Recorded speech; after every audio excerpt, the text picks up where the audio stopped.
Mesdames, respect, messieurs, salut, salut à tous, bienvenue à votre émission Droit aux citoyens. Droit aux citoyens, c'est une tribune qui ouvre ses portes aux notions de la maîtrise de la citoyenneté dans son ensemble. Pour maîtriser la citoyenneté, il faut savoir ce qui vous est permis de faire et ce qui vous est interdit de faire, car la liberté, c'est l'aptitude à faire ce qui vous êtes sans nuire à autrui, sans nuire à votre prochain. Nous allons essayer d'évoquer pour cette édition le droit, comme on peut l'appeler ainsi, est dans le concept réservé aux motocyclistes. Parce que généralement, apprécié comme corps, légalisé par le ministère des Transports, comme l'a affirmé encore récemment le ministre Edgar Alain Mebengo, ce corps est aussi souvent décrié pour ses dépraves, pour ses errements.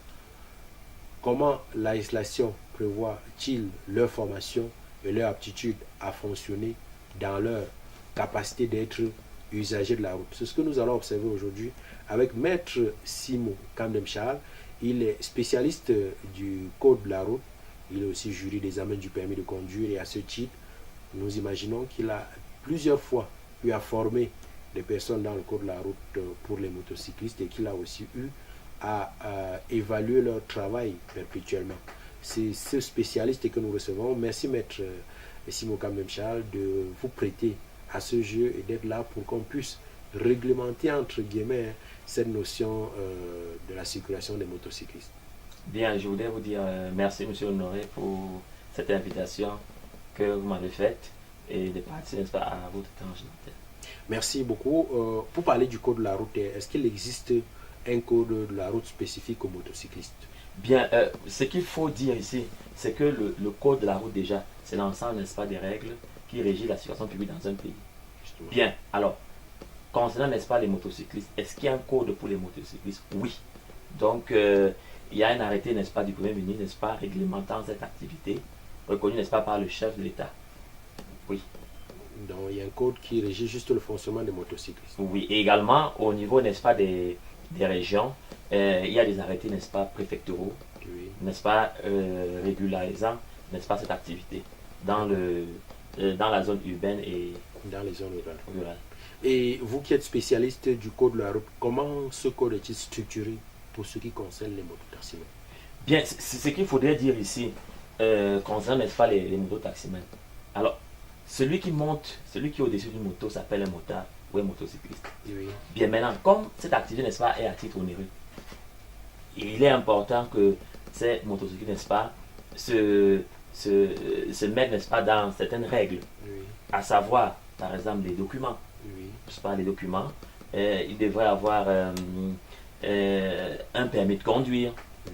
de la catégorie A, Oui. à partir, n'est-ce pas, de l'âge de 16 ans. Une carte nationale d'identité Oui. en belle et due forme. Maintenant, ce qui concerne, n'est-ce pas, les pièces de la moto, il devrait avoir un certificat de capacité, une licence de transport, un stationnement, une assurance, une visite technique. Voilà l'ensemble des pièces. Bien, également la taxe à cycle et la vignette automobile. La taxe à cycle, de quoi s'agit-il? Bien, la taxe à cycle, n'est-ce pas, c'est une taxe, n'est-ce pas, imposée, n'est-ce pas, à chaque municipalité où, n'est-ce pas, la moto, n'est-ce pas, exerce, n'est-ce pas, son activité commerciale.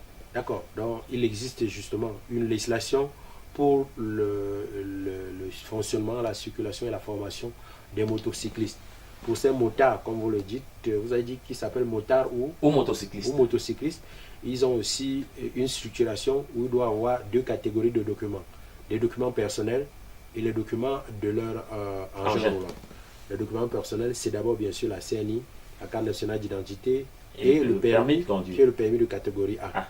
Et je retiens avec vous que l'âge requis, c'est le minimum 16 ans. 16 ans. Donc les enfants qui ont moins de 16 ans et qui circulent à bord des motos jusqu'à faire de ça une activité onéreuse sont déjà dans l'illégalité. Sans la illégalité. C'est déjà la première chose à retenir. Si vous avez moins de 16 ans et que vous exercez cette activité, vous êtes dans l'illégalité parce que vous n'êtes pas autorisé à avoir un permis de catégorie A avant 16 ans.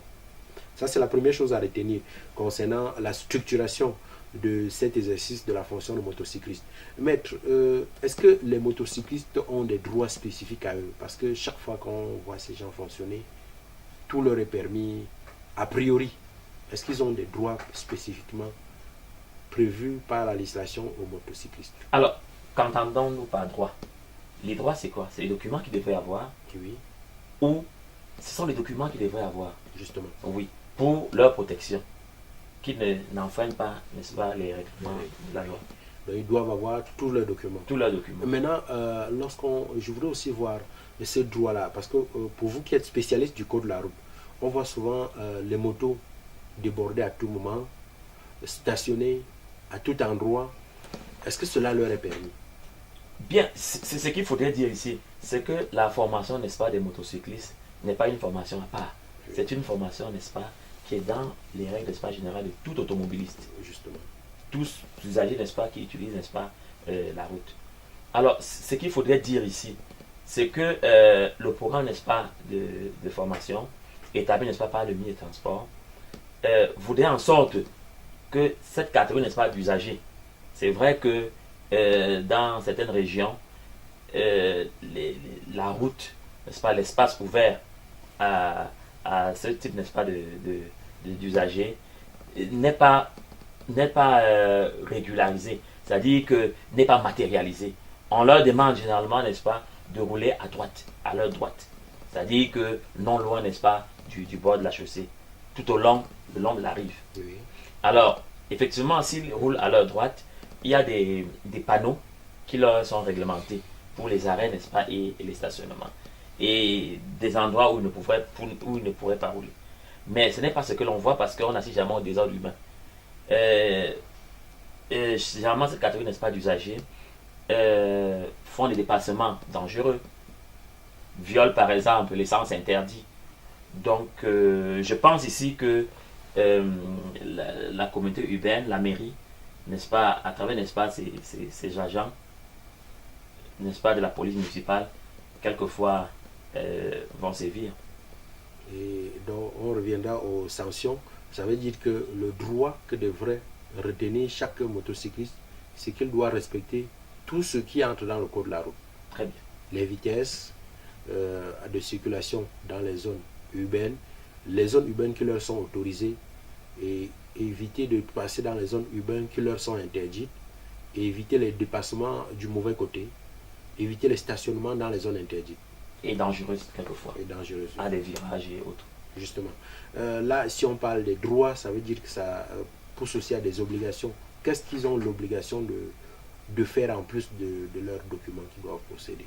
Bien, leur obligation, par exemple, ils devraient se faire identifier, par exemple, avec des chasubles, Justement. n'est-ce pas, dans des communautés, les mairies, n'est-ce pas, à bord, n'est-ce pas, les chasubles, et leur nom, quelquefois les numéros de leur moto sont affichés, n'est-ce pas, sur le chasuble. Ils devraient également, comme droit, avoir leurs pièces d'identité, et forcément que la moto également ait apposé un numéro mis, n'est-ce pas, par la mairie, dans lequel, n'est-ce pas, ils exercent. D'accord. Je voudrais, pour ce domaine, à côté de choisir de tout, m'interroger sur une réalité qu'on observe souvent. Vous qui êtes spécialiste, si je me trompe, il est prévu que chaque motocycliste doit avoir 2 casques. Un pour lui et un pour son passager. Mais à quel moment sont-ils obligés de mettre le casque ou pas? Alors, auront-ils la liberté de se passer de ce casque quand ils le veulent? Non, il ne devrait pas se passer parce que le non-port du port de casque, n'est-ce pas, c'est une infraction de deuxième classe, qui est de 2400. Alors, ce qu'il faudrait dire ici, c'est que le motocycliste et son passager devraient porter leur casque à tout temps et en tout lieu. Donc, du moment où il est déjà sur la moto, il devrait porter le casque. Et le casque, n'est-ce pas, a une durée de 5 ans de vie. Et après un choc, on devrait, n'est-ce pas, tout de suite le remplacer. Maintenant, ce qu'il est important de dire, c'est que est-ce que le port du casque pour chaque passager devrait poser un problème? Non, en réalité.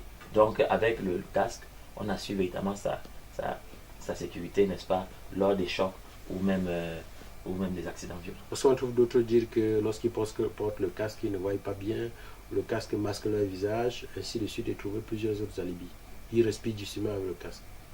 Oui, ben disons que le casque, n'est-ce pas, est un matériel de protection qui assure la sécurité du motocycliste. Donc, il n'y a pas de raison qui disent qu'on ne respire pas. Non, le cas, n'est-ce pas, devrait également dépendre de la morphologie du visage.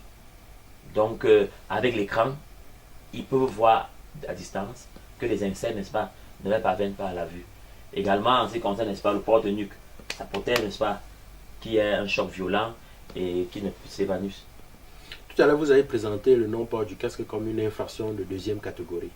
Ça veut dire qu'il y a des infractions de première et de deuxième catégorie au moins. Oui, ben, les infractions, n'est-ce pas, sont de 4 classes. Oui. Donc, nous avons 1200 pour la première classe, 2400, deuxième, troisième, 3600 et 25 000 francs pour les quatrièmes classes. Qu'est-ce qui entre dans ces différentes infractions? Ouais, ben, par exemple, le défaut, par exemple, de clignotant, c'est une infraction de première classe pour le motocycliste. Oui.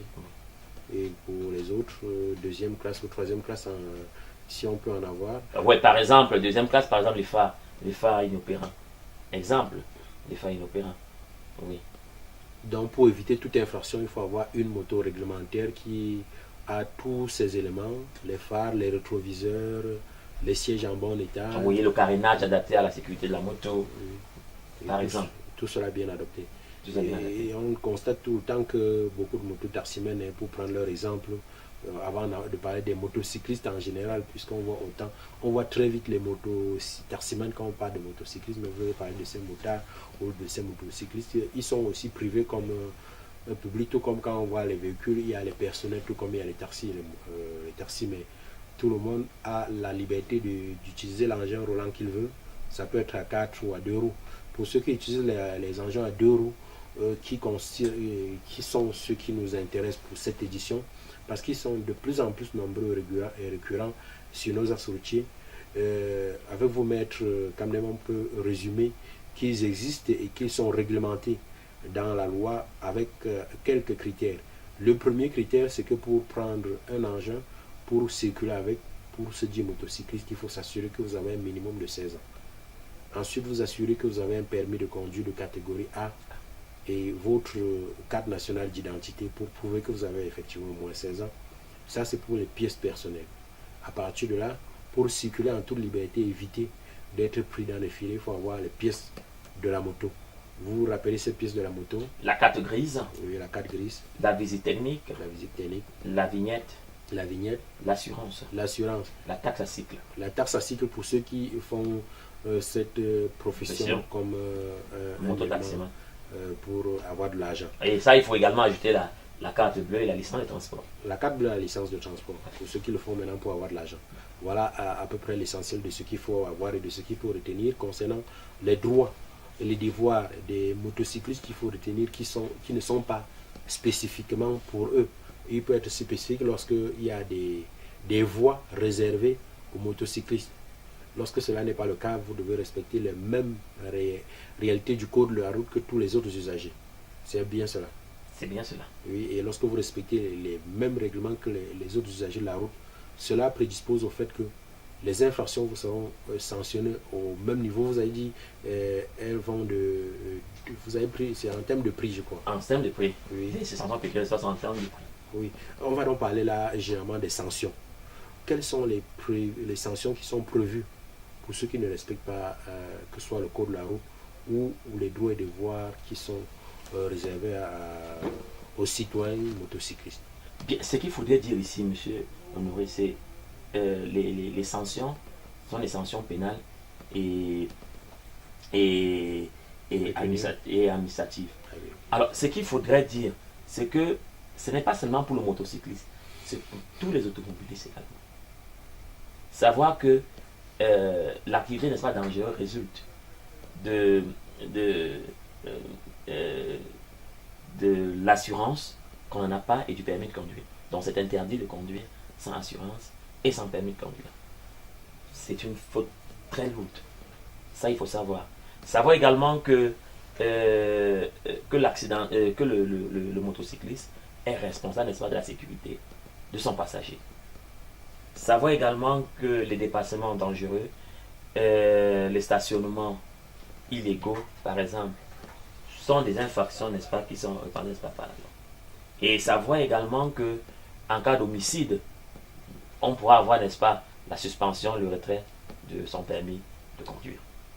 Merci. Je crois qu'avec toutes ces informations, qu'on peut résumer qu'il faut respecter le code de la route lorsque vous êtes motocycliste parce que vous n'êtes pas spécifiquement une personne à part. Vous devez donc respecter ce code de la route et vous veillez à avoir vos pièces personnelles et les pièces de votre moto.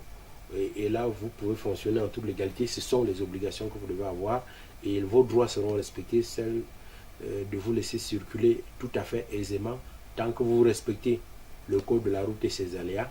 Et lorsque vous violez ce code, vous êtes abstrait à des sanctions qui sont cataloguées en 4 catégories. Et ces sanctions sont autant administratives que pénales. C'est ce que vous avez précisé, maître. C'est ce que j'ai précisé. Et c'est ainsi qu'on peut le retenir pour le code de la route. Est-ce qu'il y a un mot de fin ou un conseil que vous pourrez donner aux usagers de la route dans l'ensemble et particulièrement aux motocyclistes comme experts dans la notion du code routier, maître Simon Kamé? Bien, monsieur Noré, je voudrais simplement dire aux motocyclistes et à tous les agents n'est-ce pas, de la route de bien se comporter, que la route, n'est-ce pas, la route ne tue pas, c'est le comportement, n'est-ce pas, des motocyclistes et des usagers, n'est-ce pas, qui tue également. Donc, Et savoir que respecter, n'est-ce pas, le code de la route et s'inscrire dans les auto-écoles et même dans les programmes scolaires, c'est bien parce que le civisme, n'est-ce pas, est en train de trouver le pas. C'est donc l'occasion pour nous de remercier Maître Simon Kamé Michal de s'être prêté à ce jeu. C'est pour nous une bonne opportunité que nous avons bien voulu réaliser pour permettre aux motocyclistes d'abord d'être mieux imprégnés des droits qui sont les leurs et aussi des devoirs et des obligations qu'ils doivent assumer pour un bon fonctionnement citoyen, car c'est cela notre but, remettre au goût du jour la citoyenneté dans notre société. Avec les notions mieux édifiantes sur le code de la route, particulièrement concernant les motocyclistes, nous pensons avoir atteint ce but de faire en sorte que la citoyenneté active soit pour tous. Garnissez-vous de votre permis de catégorie A, maîtrisez votre code de la route, ayez votre casque, et tout de même qu'il faut être nécessairement bien outillé pour avoir toutes ces pièces. Et là, personne ne violera vos droits. Si oui, vous aurez tout le loisir de vous plaindre et de vous plaindre où vous voudrez parce que vous fonctionnez dans la légalité. Je crois que c'est comme ça qu'on peut le résumer, maître. C'est comme ça qu'on peut le résumer. Merci à vous qui nous avez écoutés. Cette édition est actuellement terminée. Merci d'y avoir prêté une oreille attentive et un regard tout aussi passionnant pour écouter ce que nous avons dit, pour que cette émission nous permette d'améliorer notre citoyenneté, une citoyenneté active dans notre société. Bye bye et à la prochaine édition d'un autre forum citoyen.